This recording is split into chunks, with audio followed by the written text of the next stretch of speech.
Hello friends, प्रेरणादायक कहानी का समय हो गया। रोज की भांति आज भी मैं सीख भरी कहानी लेकर के आई हूँ। आज का शीर्षक है बुराई पर अच्छाई की जीत। जैसा कि आप जानते हैं कि मेरे को समाज के खास करके एक किशोर और युवा वर्ग को एक संदेश पहुंचाना होता है कि वो हमेशा हमेशा सकारात्मक सोचें, सकारात्मकता जीत से जिएं और नकारात्मक भाव को बिल्कुल हटा दें अपने में से। और ये चीज़ उन्हें सिर्फ और सिर्फ सीख भरी कहानियों से मिलेगी। प्रेरणादायक कहानी सुनने से उनमें एक प्रेरणा, एक मोटिवेशन जागेगा और वो अच्छे कर्म की तरफ अग्रसर होंगे।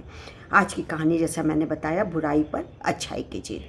तो एक बटेर था, नाम भी बड़ा अच्छा प्रबुद्ध नाम था और अपने नाम के तरीके से दयालु, मदद करने वाला, सीधा साधा और वो तो कीट पतंगे, कीड़े मकोड़े, जंतु पक्षी कुछ भी नहीं खाता था और लोगों को ये सलाह देता था कि इन सबको मत छेड़ो, मत खाओ।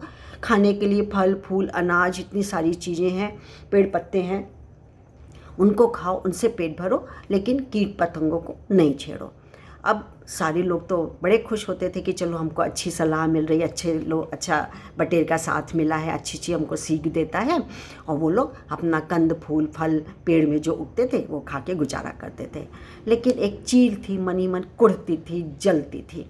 उससे कहा कि इससे मैं बदला लूँगी। सीख देता है, यदि हम खाएंगे नहीं अनाज, अरे ये कीट पतंगे, तो जिएंगे कैसे, और इससे बदला लिया जाए। एक बार की बात है, खैर कैसे बदला ले, मन में सोचती तो थी ही। एक बार की बात है, सब लोग अपने अपने बच्चों को अपने बिल में और जो पेड़ के खो होती है उसमें छोड़ करके, और उनके माता पिता अनाज लेने, वो दाना लेने के लिए, खाना लेने के लिए घर से निकल गए। और वहाँ पे उनके बच्चे और अंडे रह गए।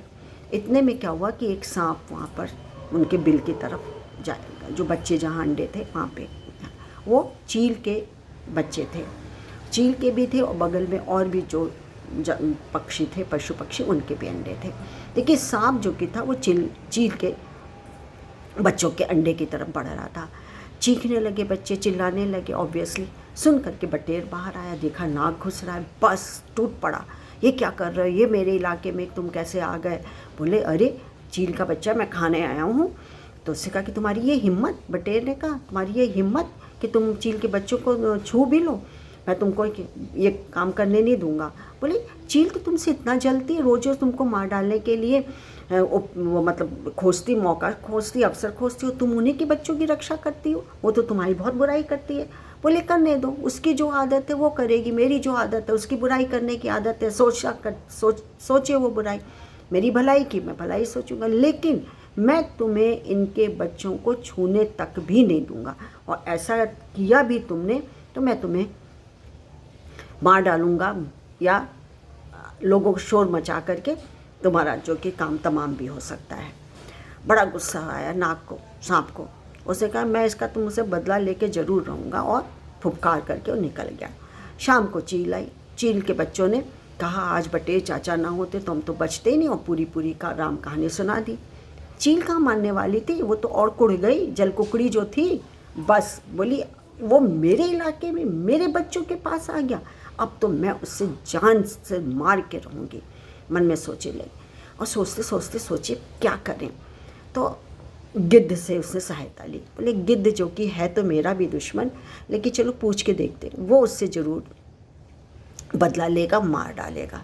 और दोनों ने मतलब गिद्ध के पास गई चील, और चील ने कहा ऐसी ऐसी बात है। तो बोला ठीक है, मैं भी बहुत जलता हूँ गिद्ध से, और बताओ ये झूठा प्रचार प्रसार कर रहा है बटेर कि जीव जंतु कीट मकोड़ों को मत खाओ, हम लोग नहीं खाएंगे तो यहाँ तो कीट मकोड़े पक्षी की भरमार हो जाएगी, और पेड़ पर खाने को फल फूल कितने दिन खाएंगे, कितने लोग खाएंगे, सब खत्म हो जाएंगे, इसका मतलब हम लोग मर भी सकते हैं। और गुस्सा हो गया। बोले ठीक है, आज रात इसका काम तमाम करना है। बस दोनों ने उसी रात चल दिए बटेर के बिल में जहाँ वो रहता था, पेड़ वेड़ पे। और इतने में देखा कि वहाँ से नाग भी आ रहा है।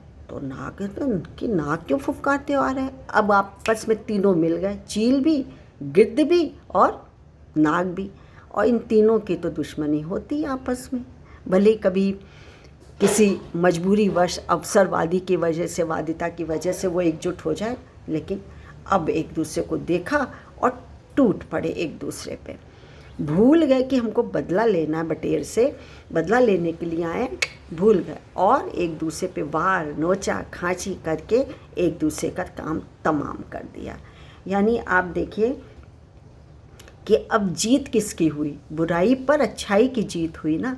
यानी जो अच्छा बटेर था उसने उसके चील के बच्चों की भी रक्षा की और भी लोगों की भी रक्षा की, अच्छी सीखें देता था वो कि कीट पतंगों को बेवजह मारा ना जाए, छेड़ा ना जाए, खाया ना जाए, फल फूल से काम चलाया जाए जहाँ तक हो सके, और अच्छाई हमारे साथ ही रही और बुराई आपस में ही लड़ मर गई।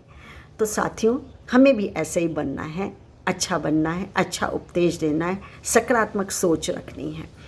तो बिना स्वार्थ किसी का भला करके देखिए, है ना, कोई अनकंडीशनल, बिल्कुल कोई स्वार्थ ना हो आपका, किसी का भला, मदद, कल्याण, सहयोग करके देखिए। आपकी तमाम जो उलझने हैं वो ऊपर वाला सुलझा देगा, रहेंगी नहीं उलझने, क्योंकि सुलझाने वाला बैठा हुआ है, क्योंकि हम तो अनकंडीशनल काम कर रहे हैं, बिना स्वार्थ के काम कर रहे हैं। कैसी लगी कहानी? अच्छी लगी हो तो लाइक और शेयर करना मत भूलिएगा। मैं अपना परिचय दे दूं। मेरा नमस्कार आप सबको। मैं doctor Manju Jain, retired associate professor from S N Sen degree college Kanpur. Bye, thank you.